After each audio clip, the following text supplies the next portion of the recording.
Hello, everybody, and welcome to the Friday Wrap for today, June 6th. Dear God, it's already June 2014, and I am excited to be chatting with you today. I hope, first and foremost, you all had a fantastic week, as there's something in my eye, fur, probably, from a cat. I hope you all had a fantastic week. I, myself, had a pretty damn good one myself, and there's definitely some fun stuff to talk about. But before we get into any of the stuff that I want to talk about, let's do a channel update, as we tend to do. So for all those who have been sticking around, you don't really, or shouldn't really expect too much to change this coming week. We still have ourselves basically the reboot of Tropico and Prison Architect. Tropico being hard mode, Prison Architect being kind of Alpha 21 / hard mode. I've added some extra challenges in for myself in there. Always Sometimes Monsters will be continuing. Starting today, by the time this goes up, it should already be up, will be the first episode of The Forest, so something exciting and new for you. And Wealth of Nations will be continuing starting tomorrow, as it should be. In fact, this is probably one of the best recording weeks Ryan, Quill, Arumba, and myself have had.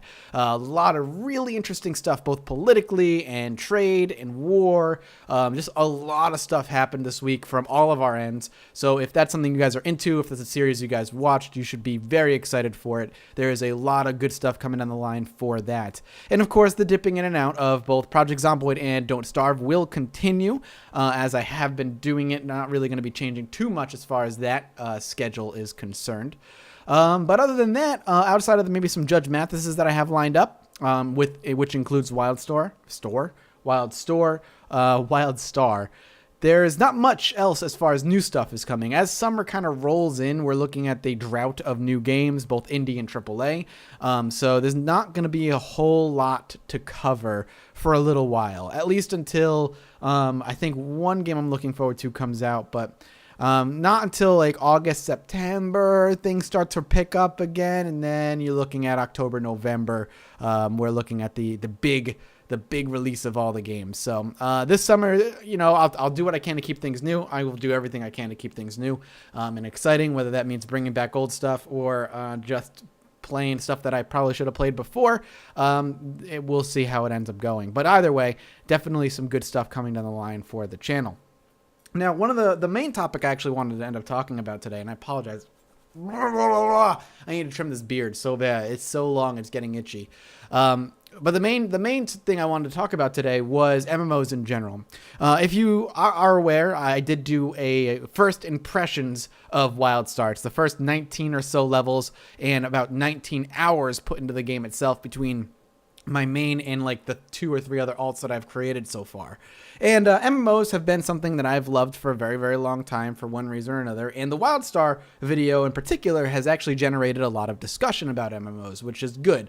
You know, there's going to be the driveling trolls that can barely speak any coherent language that kind of flood the comments, but through that, you can actually see other people who are having legitimate conversations about the MMO genre and the MMO scene. I've seen people saying this looks like the game I've been wanting for a long time. I've had people say this was almost the game I wanted, but not quite. And I've had people say it's just more of the same. Why would I bother spending my money? And, you know, I can kind of see all points of the argument, and it really kind of pushes forward how almost stale the MMO genre has gotten. And I agree, the MMO genre has gotten quite stale. WoW has kind of perfected the tab targeting formula in the theme park MMO, and other games have tried to come in and do something new. And a lot of games have done something to certain success but failed on others. The big one that was supposed to be the WoW killer, one of the many WoW killers, was Guild Wars 2.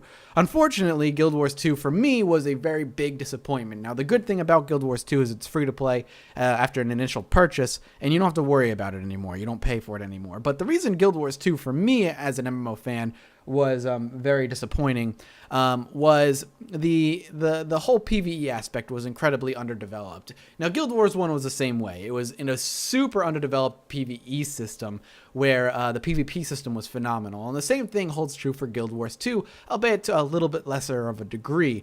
The questing in Guild Wars 2 was really, really fun. The problem with Guild Wars 2 is that they abandoned the holy trinity, the tank, the TPS, and the healer. Like, those 3 classes, or those 3 roles were kind of removed, and instead in its place everybody could do everything, and that kind of mucked up the dungeons in raids, if there are, I'm assuming there are raids in Guild Wars. I don't remember. I never got that far. Dungeons were boring enough for me, to the point where they were just not fun for me to play. And I know this is a lot of people's opinions, though not everybody's, of course. And if you enjoy it, more power to you.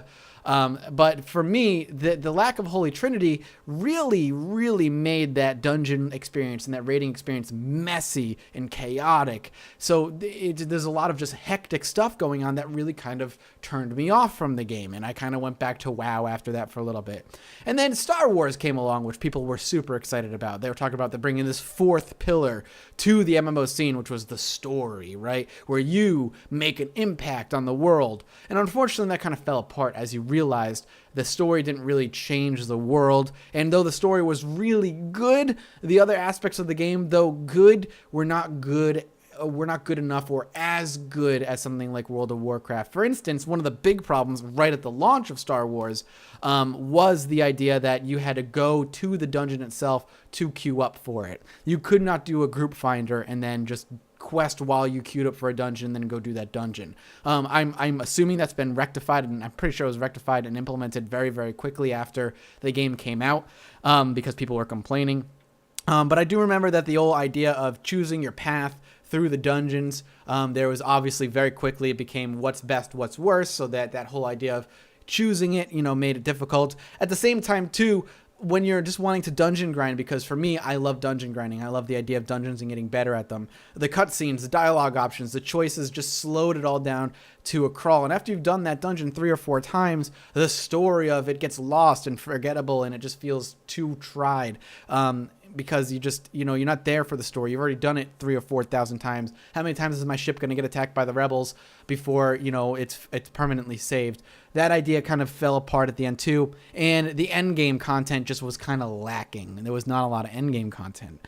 So people are saying, well, what makes WildStar different? Why is WildStar any different? And it's a legitimate question to ask, because WildStar very much is taking ideas from all these other MMOs, obviously very heavily inspired by all these MMOs, more particularly heavily inspired by WoW, and just bringing some small new spins to the game, or to the genre. But what makes WildStar so good, at least in my opinion, is probably the most polished MMO experience at launch that I've ever played.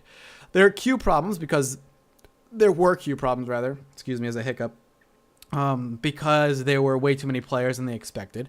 But those have, from my perspective, at least been resolved for the most part.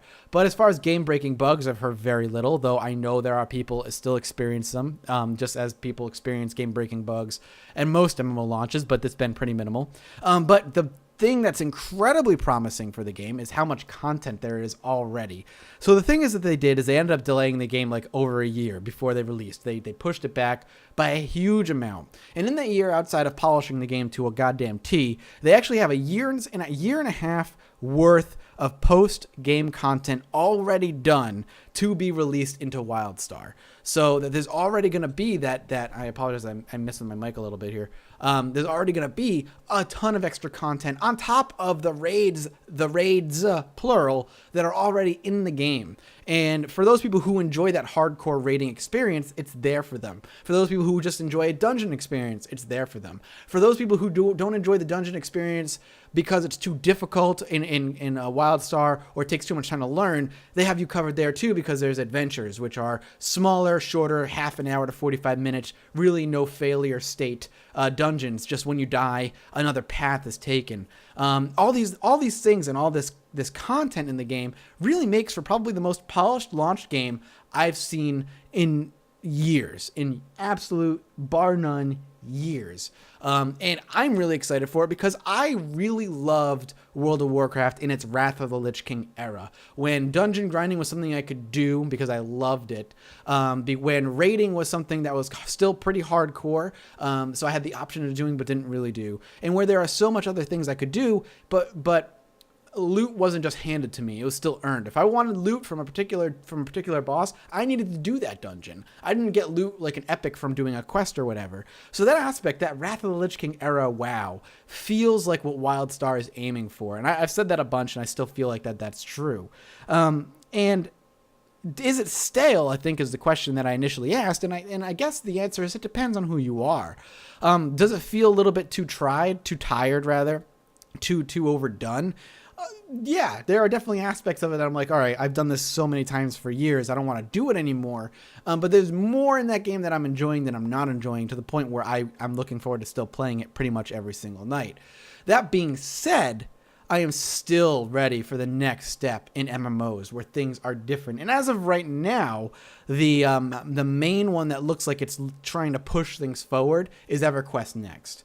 And I truly hope that that's going to be the case. I'm not going to talk all about EverQuest Next because there's a whole bunch to it. But what they talk about and what they promise, with air quotes, really looks to change how MMOs are played and enjoyed. And I hope that what they end up doing, they do well. The only other thing people talk about as far as WildStar is concerned is that it's a subscription-based MMO and it'll be free to play in a year. And I guarantee you, so long as there is a player base, it's not. That won't happen. And the reason I can say I guarantee you is because people said the same thing about Final Fantasy XIV. And Final Fantasy XIV might not have the biggest player base, but has a big enough player base where subscription works, to the point where they are probably one of the most polished MMOs out there right now. And I know plenty of people who still enjoy that game and play that game and will gladly pay $15 a month to play that game. And it is, I highly doubt with WildStar's polish that we'll be seeing it go free to play anytime soon. There's too much there. I think there's going to be a good enough player base where that won't be necessary. Other games that have gone free to play because at launch they were massive disappointments, and that includes Star Wars and what will probably be Elder Scrolls Online. Games that launched to a lot of fanfare, like Final Fantasy XIV and so far like WildStar, seem to maintain their subscription model pretty well for at least a few years. Whether in a few years, maybe EverQuest Next really put the knock into all these other MMOs, we'll see. But I highly doubt we'll be seeing free-to-play anytime soon. And that's what the topic's going to leave off today. I'm very curious. If you guys are MMO players, what keeps you playing these MMOs? If you are like me and are playing WildStar, still playing WoW or these other style of MMOs, what makes you play? What keeps you playing? And if you're somebody who quit MMOs, why'd you quit? What brought you away from the genre, and what will be needed to bring you back? Thank you guys so much for coming by, and I will see you all next Friday. And keep an eye on my channel for all the regular updates and series. And as always, I'll see you next time. Bye-bye.